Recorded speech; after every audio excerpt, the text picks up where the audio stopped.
अच्छा, अभी देखिएगा 1 तारीख से 1 जुलाई से 3 नए क्रिमिनल कोड्स आ जाएंगे, यानी कि आईपीसी, सीआरपीसी और इंडियन एविडेंस एक्ट, इनको रिप्लेस कर दिया जाएगा और यहां से 3 नए कोड्स आ जाएंगे। अब देखिए इसको बनने की कैसे क्या कहानी शुरू हुई थी। सन 2020 में एनएलयू माने नेशनल लॉ यूनिवर्सिटी दिल्ली के एक वीसी साहब थे, उनसे बोला गया, उनका नाम था श्री रणधीर सिंह, डॉक्टर रणधीर सिंह, वीसी है ये, वीसी उस समय हुआ करते थे नेशनल लॉ यूनिवर्सिटी दिल्ली के। उनसे बोला गया कि देखिए वीसी साहब ऐसा है, आप बताइए कि आप एक कमेटी बनाइए और आप हमको रिफॉर्म सजेस्ट करिए। भारत में बहुत ही पुराने रूल्स एंड रेगुलेशन चल रहे हैं। इनफैक्ट टीबी मैकॉले के टाइम पे 1800s में आए थे कि क्या सजा देनी चाहिए, क्या सजा नहीं देनी चाहिए, तो अब उसको रिवैम्प करने की आवश्यकता है।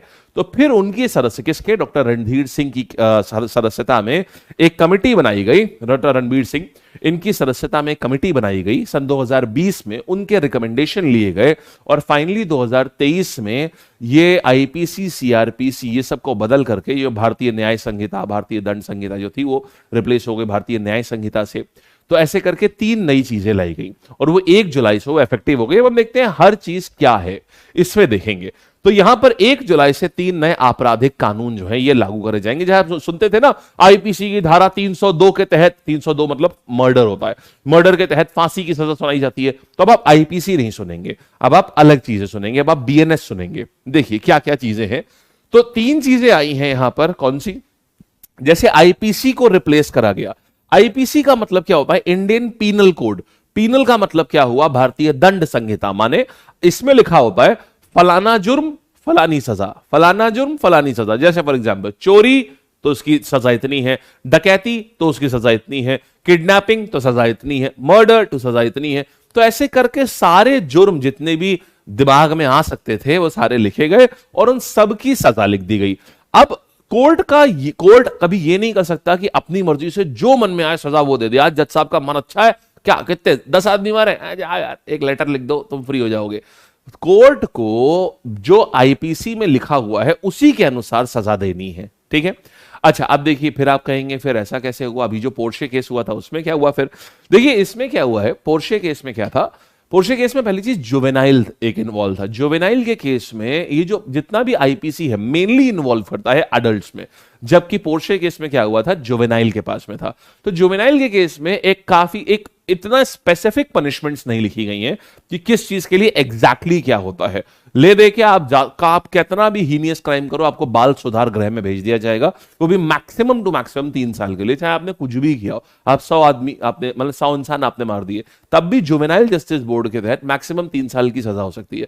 तो इसलिए आपको पुणे पोर्शे केस में आपको थोड़ा सा मामला ऐसा दिखा था कि आप ऐसे लिख दीजिए, बताइए साहब आपने गलती क्या करी है, तो वो है। बाकी लेकिन अगर कोई भी अडल्ट का ट्रायल हो रहा है तो उसमें जज साहब की मर्जी नहीं चलती है। जज साहब बस ये डिटरमाइन कर, पुलिस क्या करती है, धाराएं लगाती है जुर्म की, जिसे बोलते हैं ना धारा 302 के तहत, धारा 307 के तहत, धारा 290 के तहत।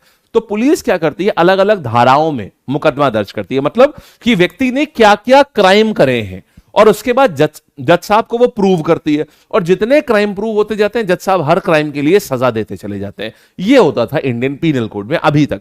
अब क्या होगा, अब भारतीय न्याय संहिता इसको रिप्लेस कर रही है, तो इस रिप्लेसमेंट से कुछ होगा क्या, वो अभी हम आगे देखेंगे। फिर आता है यहां पर इंडियन ये सीआरपीसी की बात करते हैं, कोड ऑफ क्रिमिनल प्रोसीजर। अब आप एक चीज समझिए, यहां प्रोसीजर किसका था, क्रिमिनल का था। मतलब अगर किसी ने क्राइम किया है तो उसको कैसे कैसे डील किया जाएगा, मतलब वहां पर तफ्तीश करने कौन ऑफिसर पहुंचेगा, अगर किसी व्यक्ति को अरेस्ट करना है तो अरेस्ट कौन करेगा, उसको अरेस्ट करने के बाद क्या प्रोसीजर होगा, या मान लीजिए कोई अगर विक्टिम है, कोई किसी के संग क्राइम हुआ है तो उसके साथ क्या क्या चीजें करनी है। तो ये सारी चीजें इसमें थी। अब क्या है, भारतीय नागरिक सुरक्षा। फिर एक इंडियन एविडेंस एक्ट होता है। फॉर एग्जाम्पल अगर मान लीजिए आपने अगर कोई मर्डर किया और आपको बोल दिया जाए कि ऐसा है, आप अदालत में जाके चिल्ला चिल्ला के कहिए मैंने मर्डर किया, जज साहब मैंने मर्डर किया है, आप अदालत में खड़े होकर बोलिए मैंने मर्डर किया, लेकिन आपको फिर भी दोषी नहीं माना जाएगा। आप कोई भी अपना जुर्म कबूल लीजिए लेकिन फिर भी आपको दोषी नहीं माना जाएगा।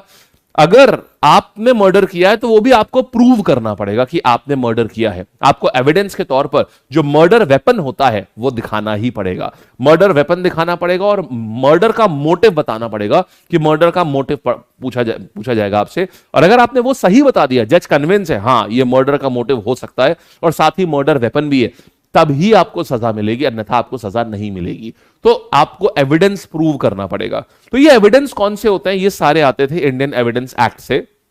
ये एक्ट जो है ये समय समय पर इसको रिन्यू किया गया था, इसमें कार्य किया गया था, लेकिन अब इसको पूरी तरीके से बदल दिया गया है और ये आ गया है भारतीय साक्ष्य बिल, यहां पर ये लेकर के आया गया है। तो हमने 3 लॉज देख लिए। भारतीय न्याय संहिता आ रही है, भारतीय नागरिक सुरक्षा बिल आ गया है, भारतीय नागरिक सुरक्षा बिल ये है, और इसके बाद भारतीय साक्ष्य बिल ये है। तो ये 3 नए लॉज अब इफेक्टिव है। बोलिए, यहां तक बात समझ आ गई है? तो आपके पास में अगर कहीं पर भी देखिए, अगर आपके पास में कहीं पर भी आप अपने आप को कभी भी अगर आप जाकर के किसी भी चीज में देखिए, किसी भी चीज में अगर आप जाकर के अपने आप को दोषी ठहरा दें तो वो नहीं माना जाएगा। ऐसा क्यों होता है इसको समझते हैं। देखिए, मान लीजिए अगर किसी ने कोई क्राइम किया और आपसे बोला कि जुर्म अपने सर पे ले लो, तो उस केस में और उसने क्या किया, मान लीजिए आपकी फैमिली को बंधक बना लिया, आपको आपकी फैमिली को गन पॉइंट पे रखा हुआ है और आपको बोला कि तुम जाओ और अदालत में जुर्म अपने सर पे ले लो, तो ऐसे केस में भी मामला नहीं बन पाएगा। इन सब चीजों को बचाने के लिए, ताकि ऐसा ना हो लोग जुर्म खुद करें और फिर दूसरे लोगों को बोल दें अपने सर पर जुर्म ले लो, हम तुम्हारी फैमिली को बंधक बना के रखे हुए हैं, या पुलिस ने जबरन आपकी किसी एक पर्टिकुलर, मान लीजिए 2 भाई थे, एक भाई को पकड़ लिया और उसको बोले रिलीज तब करेंगे जब तुम अपने सर पे जुर्म ले लोगे, क्योंकि पुलिस को केस क्लोज करना होता है जल्दी से जल्दी। तो इन सब चीजों से बचने के लिए आर्टिकल 20 के तहत, भारतीय संविधान के आर्टिकल 20 के तहत आपको यह प्रोटेक्शन दी गई है कि आपका अपने खिलाफ जुर्म कबूल नहीं किया जाएगा। समझ गए आप? आर्टिकल इंडियन पॉलिटी के, मतलब इंडियन कॉन्स्टिट्यूशन के आर्टिकल नंबर 20 में यह चीज लिखी हुई है। क्लियर है? चलिए शाबाश, आगे बढ़ते हैं।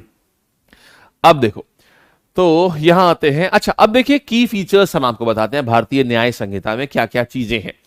पहली चीज यहां पर देखिएगा, अभी तक ना वर्ड टेररिस्ट डिफाइन नहीं था कि टेररिस्ट कौन होते हैं, ये कहीं पर भी नहीं डिफाइन था।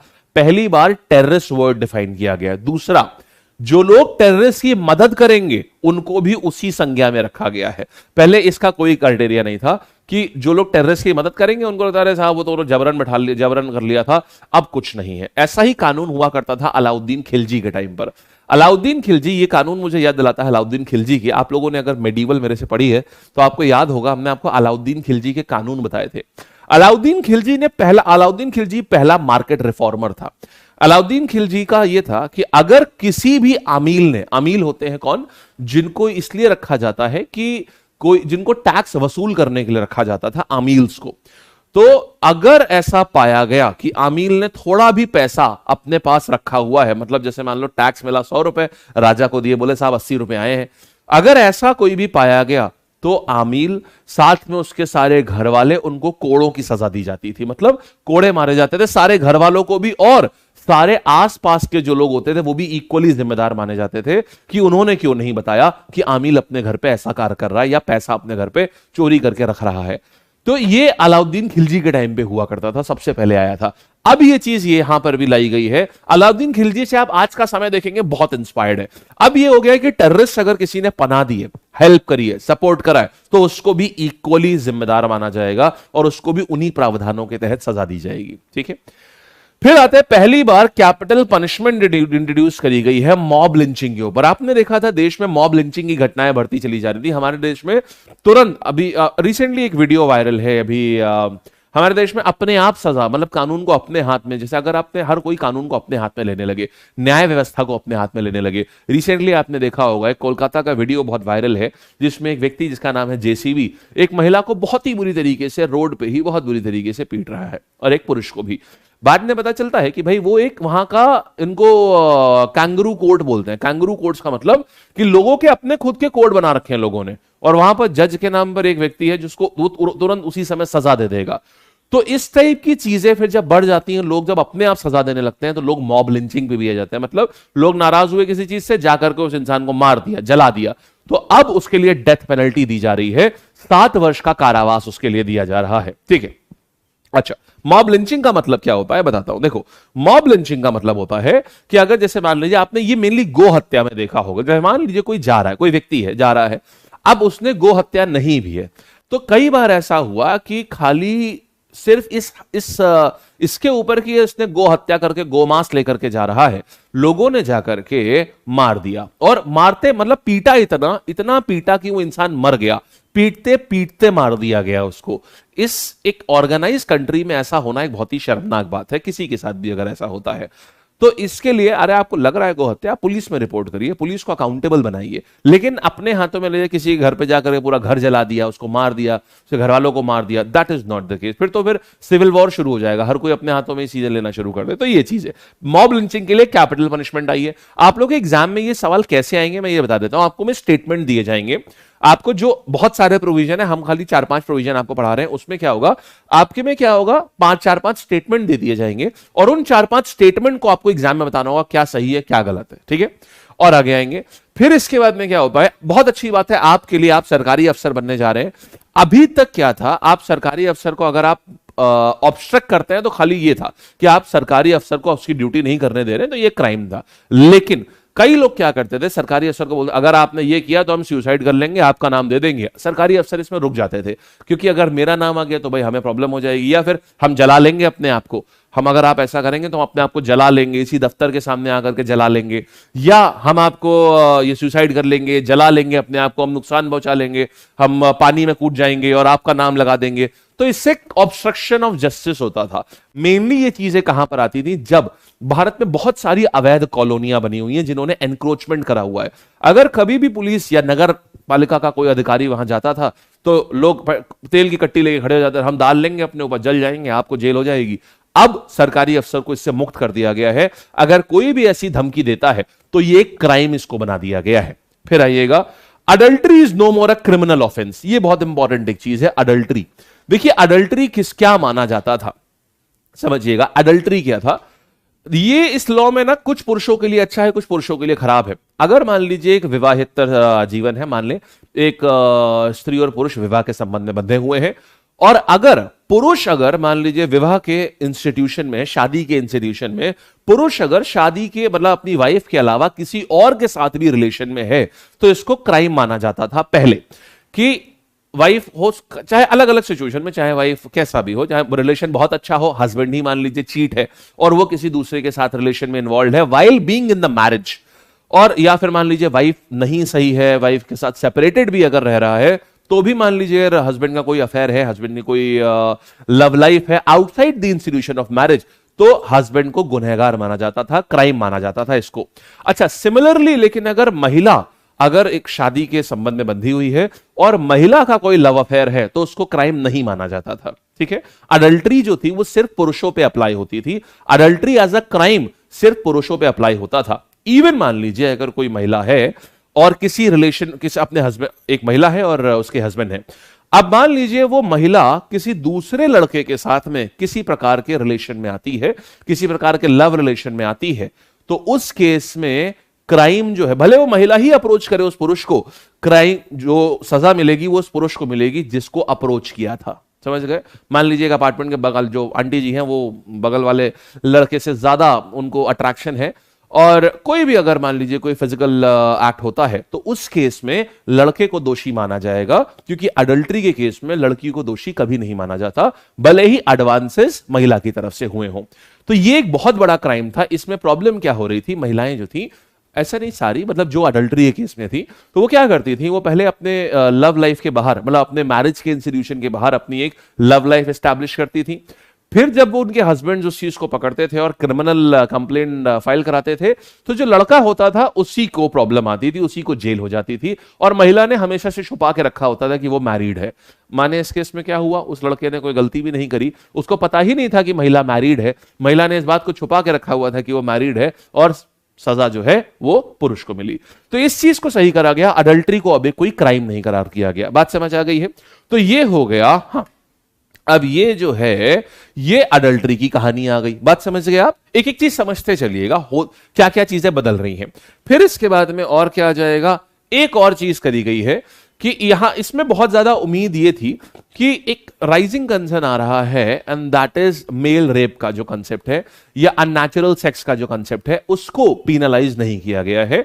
ये पीनलाइजेशन आज भी अदालत के सामने बहुत सारे ऐसे केसेस पड़े हुए हैं जहां पर अननेचुरल सेक्स यानी फोर्सफुल, कई बार male to male forceful sex, इसको लेकर के अदालत के सामने बहुत सारी चीजें, बहुत सारे केसेस आए, और इसके ऊपर यह था कि इस बीएनएस में इस चीज के ऊपर जरूर ध्यान दिया जाएगा कि कई बार छोटे बच्चों के साथ में या किसी ग्रोन अप पुरुष के साथ में अननेचुरल सेक्स होता है, मेल टू मेल सेक्स होता है, उस केस में भी इस बार भी उसको पिनलाइज नहीं किया गया, उसको रिकॉग्नाइज ही नहीं किया गया कि ऐसा भी कुछ होता है, उसको रिकॉग्नाइज नहीं किया गया। तो यहां पर इन चीजों पे ये बिल थोड़ा शॉर्ट पड़ता है।